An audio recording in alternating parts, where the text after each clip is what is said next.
प्रणाम गुरुजी। जब से पितृपक्ष प्रारंभ हुआ है तब से ईमेल और व्हाट्सएप मैसेज के माध्यम से ये प्रश्न इस समय बार बार पूछा जा रहा है कि क्या इस पितृपक्ष में कोई ऐसा उपाय है जिससे कर्तृत्व दोष से मुक्त हो सके। कृपया मार्गदर्शन करें। लोगों के द्वारा पूछा गया ये जो प्रश्न है, ये प्रश्न बहुत अच्छा है, क्योंकि आजकल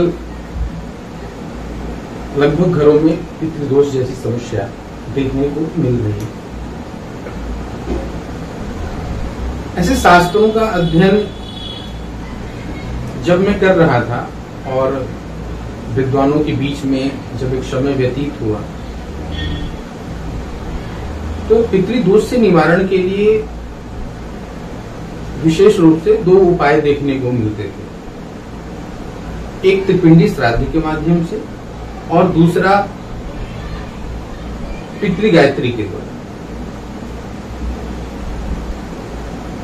त्रिपिंडी श्राद्ध करने के लिए योग्य ब्राह्मण का होना, योग्य ब्राह्मण का चयन करना, जो सदाचारी ब्राह्मण अति आवश्यक हो। साथ ही उसमें ज्यादा पैसे भी खर्च होते हैं। साधारण तौर पर देखा जाए तो पितृ गायत्री के माध्यम से हम पितृदोष से मुक्त हो सकते हैं।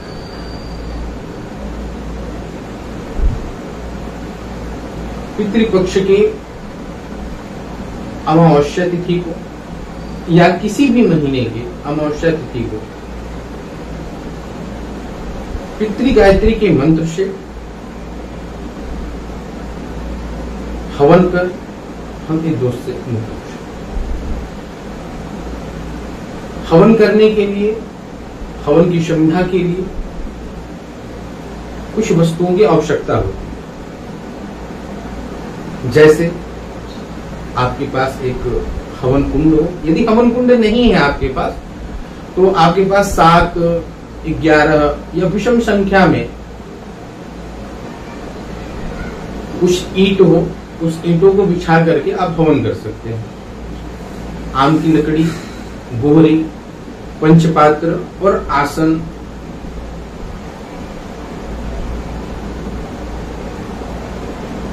गुड़, घी और तिल, साथ ही सफेद वस्त्र को धारण कर इस हवन को किया जाए।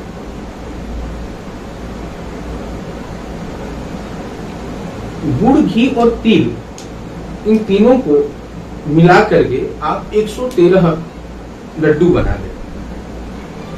लेकिन एक बात का विशेष ध्यान रखें, लड्डू वही व्यक्ति अपने हाथों से बनाएगा जो बैठ करके हवन करेगा। सामग्री कोई भी एकत्रित कर सकता है। आप अपने घर के ईशान कोण में इस हवन को संपन्न करेंगे। यदि आपके घर में ईशान कोण का स्थान सुलभ नहीं है, प्राप्त नहीं है या खाली नहीं है, तो आप घर की किसी भी दिशा में बैठ करके आप इस हवन को कर सकते हैं। लेकिन ध्यान रहे कि जो आपका मुख हो वो नैऋत्य कोण की ओर होना चाहिए। नैऋत्य कोण अर्थात दक्षिण और पश्चिम का कोण। आप नैऋत्य कोण की ओर मुख करके आसन को बिछा लें, हवन कुंड को रख लें और सफेद वस्त्र पहन करके बैठ जाए। जो लड्डू आपने बनाया है 113 लड्डू, उस 113 लड्डू को अपने पास में रख लें और पलाश का पत्ता यदि उपलब्ध हो तो अच्छी बात है, नहीं उपलब्ध हो पाए तो पान के पत्ते पर उस 113 लड्डू में से 5 लड्डू निकाल करके रख दें, जो पितरों को प्रसाद के रूप में आप चढ़ा सकें। तो उनको एक साइड में आप रख लें। वहां पर आचमनी पंचपात्र में जल ले। यदि इस कार्य को आप इसे ब्राह्मण के द्वारा भी संपन्न करा सकते हैं, इस चीज का ध्यान रखें। यदि आपके कोई पुरोहित सदाचारी अच्छे ब्राह्मण हो तो उन ब्राह्मणों को भी बुला करके आप इस कार्य को करा सकते हैं। हाँ, यदि आप सुदूर देश में हैं और आपको लगता है कि ब्राह्मण वहां उपलब्ध नहीं हो पाएंगे तो इस क्रिया को आप अपने जैसे जैसे मैं क्रम को बता रहा हूं उस क्रम को ध्यान में रखते हुए उस क्रिया को कर सकते हैं।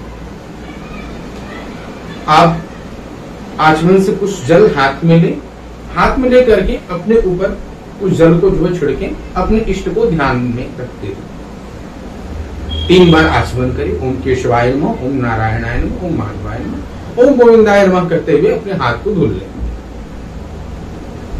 अपने आसन के चारों तरफ आसन पवित्र करने के लिए जल छिड़कें और हाथ में एक पूसा से बने हुए पवित्री को धारण करें। सफेद चंदन का एक टीका लगा लें। टीका लगाने के बाद हाथ में सफेद पुष्प अक्षत लेकर के सर्वप्रथम गुरु का ध्यान करें। गुरु का ध्यान करने के बाद ओम गंग गणपतये नमः, ओम गंग गणपतये नमः, ओम गंग गणपतये नमः 3 बार इस मंत्र का उच्चारण कर हाथ में लिए हुए अक्षत और पुष्प को अपने सामने एक पात्र में रखें। फिर पुनः अपने हाथ में अक्षत ले लें, पुष्प ले लें और जल ले लें। कुछ द्रव्य उपलब्ध हो तो संकल्प लेने के लिए उस द्रव्य को अपने हाथ में रख लें।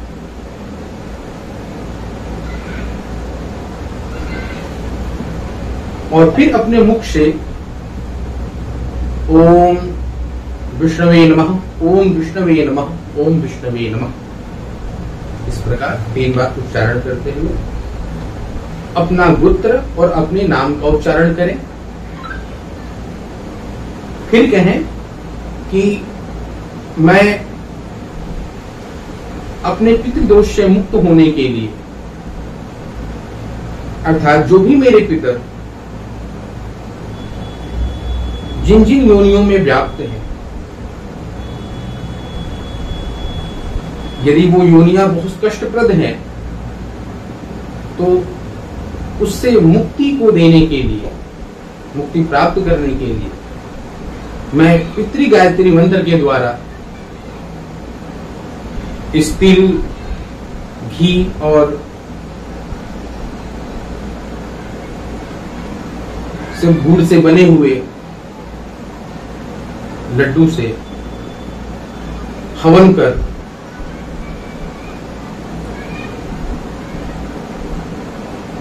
पितरों को पितृदोष से मुक्त होने के लिए प्रयास करूंगा, ऐसा मैं संकल्प कर रहा हूं। यह मेरा कार्य निर्विघ्न संपन्न हो, इसके लिए मैं पुनः ओम गंग गणपतये नमः इस मंत्र को 3 बार बोलते हुए भगवान गणेश जी को प्रणाम करता हूं। फिर अपने कुंड में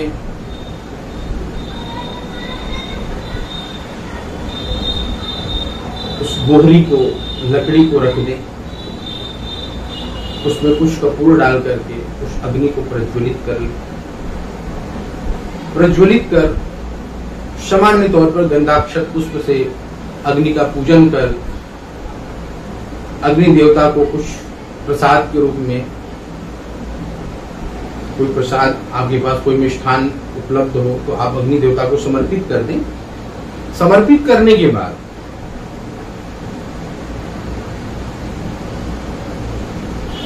अग्नि देवता का ध्यान कर घी से 7 आहुति अग्नि को प्रदान करें।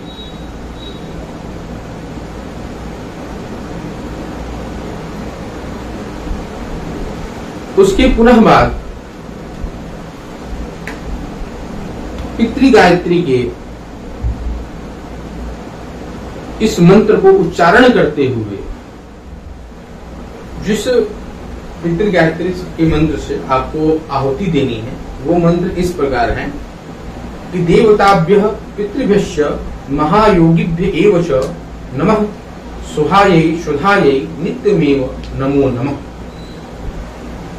इस मंत्र को पढ़ करके लास्ट में स्वाहा शब्द का प्रयोग करके आप एक लड्डू से आहुति दें। इस प्रकार इस मंत्र को 108 बार पढ़ें, एक एक मंत्र को पढ़ते हुए एक एक लड्डू से आहुति को देते। जब आपकी 108 आहुति संपन्न हो जाए, उसके बाद एक नारियल का गोला ले। उस नारियल के गोले को काटना नहीं है, ध्यान रखें। उस नारियल के गोले पर घी को गिरा करके, घी लगाकर उसको सफेद धागे से बांध देना है और फिर खड़े होकर के मंत्र को बोलना है कि महाकालाय विकतनाय मायाधराय नमो नमः स्वाहा, ऐसा बोलते हुए उस नारियल को कुंड में डाल दें। उसके पश्चात अपने आसन पर बैठकर हाथ में जल ले दो। जल लेकर के परमात्मा से प्रार्थना करें कि हे परमात्मा,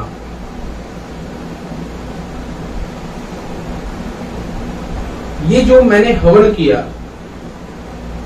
ये हवन मैं अपने पितरों को समर्पित करता हूं।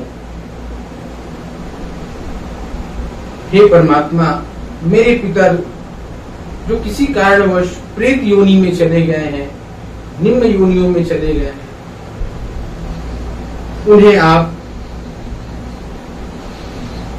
अपने श्री चरणों में स्थान दे, वैकुंठ में स्थान दे, स्वर्ग में स्थान दे, और साथ ही साथ अच्छे योनि में अपने कृपा के माध्यम से जन्म दे।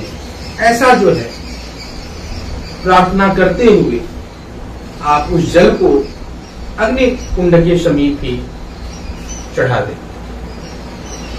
चढ़ाने के बाद पुनः उस अग्नि कुंड को प्रणाम करते हुए आसन के नीचे जल गिरा करके मस्तक पर लगा लें। फिर आप उस स्थान से खड़े हो और जो 5 तिल से बने हुए लड्डू को आपने पितरों के लिए चढ़ाया था अलग से पात्र पर, उस लड्डू को उसी स्थान पर उस दिन के लिए छोड़ दें और अगले दिन आप उस लड्डू को किसी गाय को खिलाएं।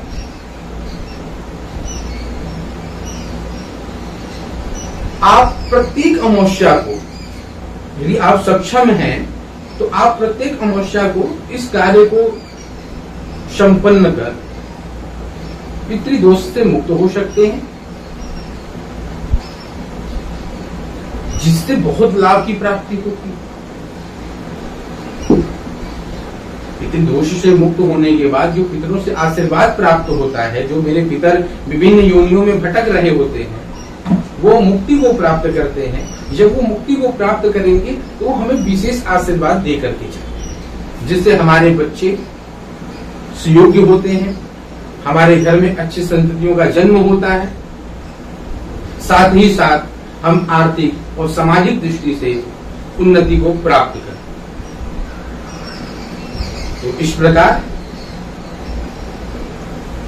इस कार्य को कर आप पितृदोष से मुक्त हो। हाँ, आप यदि संपन्न अवस्था में हैं तो कोशिश करें कि अपने जीवन काल में कम से कम एक बार सुयोग्य ब्राह्मण को